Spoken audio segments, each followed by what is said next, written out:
L'on aurait pensé à première vue à de l'intelligence artificielle, mais c'est bel et bien réel.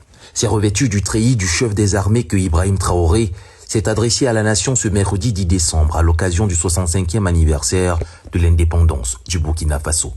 Pour le décor, pas de pupitre ni de bureau feutré. Le militaire a choisi le grand air sur le terrain du combat, avec en arrière-plan du matériel roulant opérationnel. Tout un symbole qui annonçait la couleur de cette adresse, car si cette image forte frappe d'entrée, le message qui l'accompagne est tout aussi puissant. D'entrée de jeu, place au bilan, sur le plan de la défense notamment. Les objectifs sont atteints.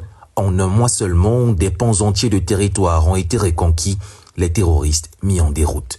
À ce propos, le ton de la négociation est révolu. Le capitaine prévient, menaçant.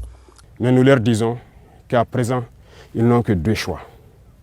Fuir le Burkina Faso ou mourir.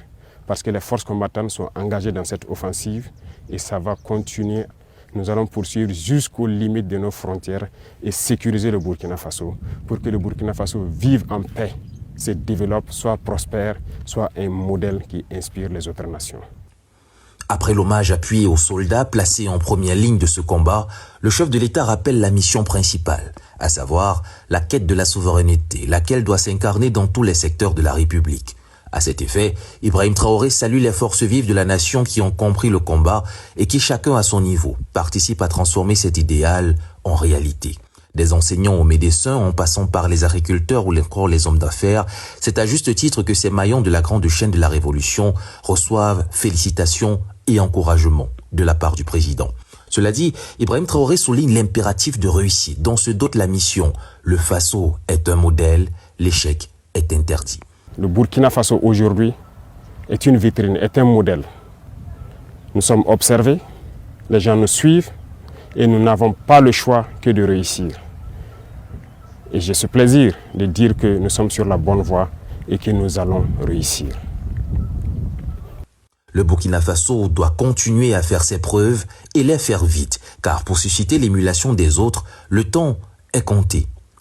Pour que nous soyons réellement indépendants, je vous encourage à continuer le combat, à intensifier le combat, parce qu'il faut que nous allions vite et bien.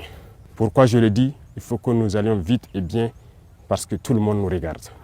Le monde entier regarde le Burkina, les Africains regardent le Burkina Faso, qui a dessiné un modèle. Et il faut que ce modèle puisse donc inspirer d'autres peuples à rejoindre le combat de la révolution pour que l'Afrique soit libre, digne et prospère. En parlant de ces autres justement, qui combattent encore les efforts engagés jusqu'ici pour briser les chaînes de l'esclavage et du néocolonialisme, le capitaine se veut ferme, mais garde espoir qu'ils comprennent un jour le but ultime de ce combat. Ces populations qui n'ont pas encore compris, qui continuent à prier pour que nous échouons, nous leur disons merci, parce que leur haine nous permet également de continuer le combat et d'aller de l'avant. Et j'espère qu'elles comprendront un jour revenir à la raison et pouvoir se débarrasser de ces gènes de l'esclavage, les tiennent.